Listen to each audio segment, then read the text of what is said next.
So my name is Eric. I am the director of the Long Beach Church Collective, and with me is Diana Tang. Diana, welcome.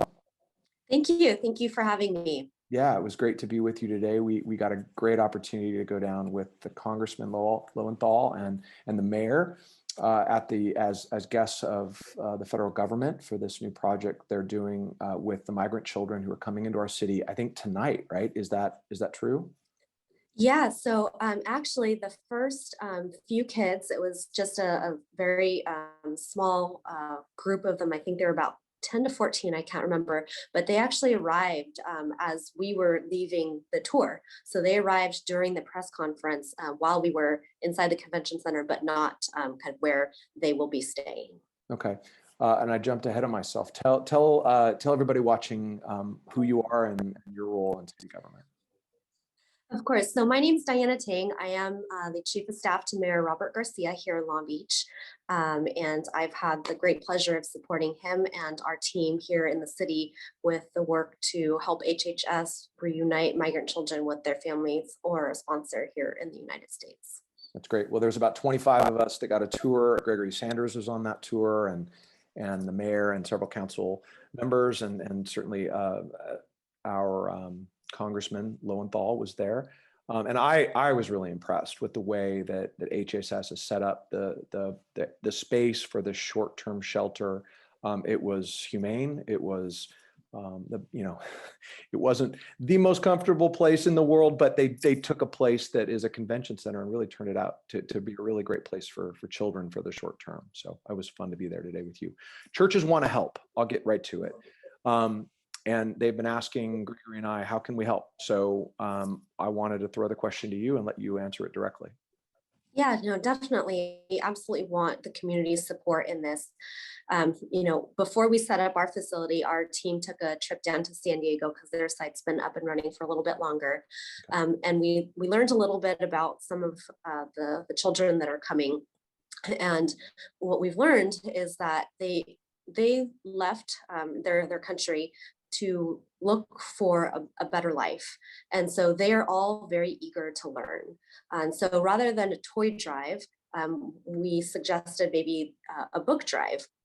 And the kids at the facility will have anywhere between 3 to 4 hours of education a day, guided by teachers from, I believe, Long Beach Unified and also LA Unified. Substitute teachers will be filling in to do this work. And so in addition to their education and their downtime, kind of in the quiet areas or in their sleeping areas, they'd have an opportunity to read books that become theirs. So if folks are interested in helping, we're suggesting a book donation. Books can be dropped off at several libraries throughout the city, and then also at hotels downtown as well, just to make the transport a little bit easier. So if you'd like to help, a book donation is a wonderful way to do that. Okay. Or if you're interested in donating monetarily, the Long Beach Community Foundation set up a migrant children support fund that is able to support the work, the reunification work as well. Okay, great. So as we talked about right before we pushed record, you said that those monies would then be used for organizations that are doing that work that need money quickly. For Marcel is a friend of mine, and it runs a great organization, and that foundation will use the money wisely. So that's a second way to give. You and I also talked about a way in which there will be needs that pop up that congregations might be able to help. Can you address that?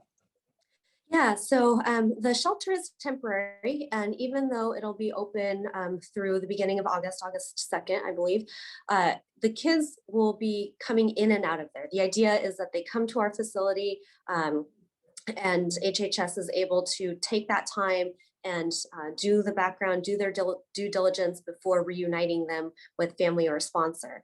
And so the kids will only be with us anywhere between 3 to 10 days, ideally, and then they're off to their intended destination.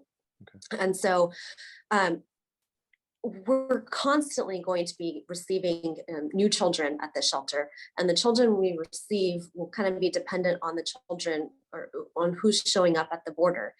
Sometimes there may be a larger group of girls, sometimes there may be a larger group of boys, sometimes there may be a larger influx of siblings. And so we're doing our best to keep siblings together, of course, HHSs, and we've obviously said that we need to support sibling pairs.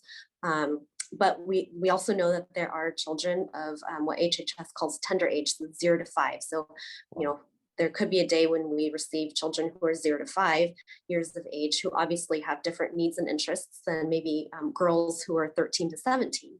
So if needs pop up because we get kind of a new group of kids at our shelter and we need support with either diapers or formula or stuffed animals, or if it's soccer balls and Ninja Turtles, then, you know, we'll definitely reach out and let you know. Okay. But, you know, the one consistent thing is books, because everyone needs to learn to read. And that can be done at their own pace and kind of either in a group setting or individually, however these kids want to use their time and learn. So we're definitely encouraging all of that and appreciate your support. What age books are we looking for?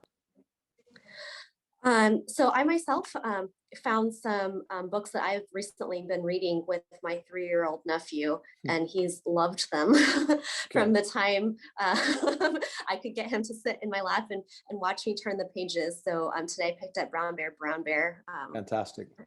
Yes. And so I would say younger just age books, board books, that kind of thing. Younger age books, you know, I picked, you know, kind of the board books that tend to last a little bit longer. They're all, at the end of the day, kids. And then of course there are, you know, also teenagers and other kids who show up and, you know, anecdotally are fluent in English. And so, you know, there's a need for those books as well. Okay, great. The last thing, the mayor and the council set up a website. Can you tell us what that is? Yeah, so we have a website on longbeach.gov. So so that I get this right. Sorry, I put you on the spot. So longbeach.gov/migrantchildren. Okay, good. And you'll be taken to the Humanitarian Family Reunification website. Great. So Gregory Sanders, everybody, all the pastors listening, Gregory Sanders and I will be direct as we hear back from Diana and her team on specific needs that your congregation can grab and take to drop-off locations. We'll be clear about that in our communication. Diana, I'm really grateful for, on a very, very busy day, that you took the time to share with us, and we'll get this video out on Friday morning. Thank you so much, and thank you for joining us today. Of course.